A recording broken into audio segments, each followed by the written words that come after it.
ایک صحابی حضرت سعید بن عامر ہیں، حضرت عمر فاروق رضی اللہ تعالیٰ عنہ نے حضرت سعید بن عامر رضی اللہ تعالیٰ عنہ کو گورنر بنانا چاہتا حمص کا. نے کہا میں نہیں بنتا. فرمایا مجھے تم لوگوں نے بنا دیا ہے، خود گورنریاں بھی قبول نہیں کرتے. چلے گئے حضرت سعید بن عامر، گورنر بن گئے، صوبے کے گورنر. مال غنیمت میں سے کچھ زیادہ مال مدینہ شریف میں جمع ہوا تو حضرت عمر نے مختلف صوبوں سے غریبوں کی لسٹیں منگوائیں. حضرت سعید بن عامر کے صوبے کے کچھ خاص لوگوں کو آپ نے لکھا کہ تمہارے صوبے میں جو غریب ہیں ان کی لسٹیں بھیج دو. تو جب لسٹ آئی تو اس میں پہلا نام حضرت سعید بن عامر کا بھی تھا. کہا ہمارے گورنر کے پاس پہننے کو کپڑا کوئی نہیں، کھانے کو روٹی کوئی نہیں. حضرت عمر بیٹھ کے رو پڑے. فرمایا تمہارا گورنر بھی مسکین ہے. اشرفیوں کی ایک تھیلی بھر کے حضرت عمر نے بھیجی. حضرت سعید بن عامر کے پاس جب گئی تو کہنے لگے انا للہ و انا الیہ راجعون. آپ کی اہلیہ کہنے لگی خیریت ہے؟ بلی مانس دیکھنا میرے پاس دنیا آ گئی ہے، میں نے تو جان چھڑائی تھی اس سے، کہ میرے پیچھے بھاگتی ہے. حضرت سعید بن عامر نے سارا مال وہیں اللہ کے حضور خیرات کر دیا. حضرت عمر ایک دفعہ دورے پہ آئے ان کے صوبے میں تو سب لوگوں کو جامع مسجد میں بلایا، حضرت سعید بن عامر کو بھی بلایا. ابن الجوزی لکھتے ہیں کہ حضرت عمر نے فرمایا لوگوں تمہیں اپنے گورنر سے کوئی شکایت تو نہیں؟ تو لوگوں نے کہا 4 شکایتیں. ایک تو ہمارے گورنر صاحب جب شروع میں آئے تھے تو فجر کی نماز کے بعد ہی آ کے لوگوں کے بیچ بیٹھ جاتے. اب اشراق چاشت کے وقت آتے ہیں، سورج پورا طلوع ہو جاتا ہے تو حضرت سعید بن عامر رضی اللہ عنہ آتے ہیں. اور دوسری شکایت یہ ہے کہ صرف دن میں ملتے ہیں، رات کو ملتے ہی نہیں.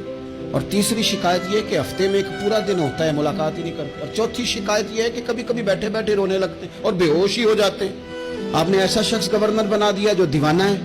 حضرت عمر نے بلا لیا، قریب بیٹھے تھے، کہا دے سوالوں کے جواب. گردن جھکی ہوئی ہے. عرض کرنے لگے امیر المومنین میں نے تو پہلے ہی کہا تھا میں گورنری کے قابل نہیں. فرمایا اب تو منصب تمہارے پاس ہے، تمہیں جواب تو دینا ہے. حضرت سعید بن عامر کہنے لگے حضور 4 میرے ساتھ مسئلے ہیں. فرمایا کون سے؟ حضرت سعید بن عامر کہنے لگے آپ سوال دہرائیں میں جواب دیتا ہوں. آپ نے فرمایا سعید لوگ کہتے ہیں پہلے تو سویرے آ جاتا تھا، اب تو اشراق چاشت کے وقت آتا ہے. گردن جھکائی، سناٹا چھا گیا محفل پہ. تھوڑی دیر کے بعد سار اٹھایا تو داڑھی پہ آنسو گر رہے تھے. فرمانے لگے حضور میرے گھر میں خادم کوئی نہیں، بیوی بیمار ہو گئی ہے. میں نہ سویرے اٹھتا ہوں، آٹا گوندتا ہوں، روٹیاں پکاتا ہوں، گھر میں جھاڑو دیتا ہوں، باہر آنے میں دیر ہو جاتی. پہلے جواب پر ہی لوگ رونے لگے، آنسو نکلنے لگے. حضرت عمر رضی اللہ تعالیٰ عنہ بھی روئے. پھر فرمایا کہ سعید تو دن کو ملتا ہے تو رات کو کیوں نہیں ملتا؟ اپنی داڑھی پکڑ لی. کہنے لگے عمر ساری سفید ہو گئی ہے، اب تو لگتا ہے پھل پک گیا ہے، پتہ نہیں وہ کب مجھے کہے گا واپس آ جا. میں نے نا دن مخلوق کے لیے رکھا ہے، رات اپنے رب کے لیے رکھی ہوئی ہے، مجھے تکلیف نہ دی جائے. گورنر کی بات کر رہا ہوں. پھر کہا سعید یار ہفتے میں ایک دن ملتے کیوں نہیں؟ کہنے لگے عمر یہ میرے رب کے ساتھ پڑتا ہے، اسے نہ کھولا جائے. فرمایا نہیں آپ بتائیں. حضرت سعید بن عامر کہنے لگے غریب ہوں، ایک کی جوڑا میرے پاس ہے، میں غریب ہوں.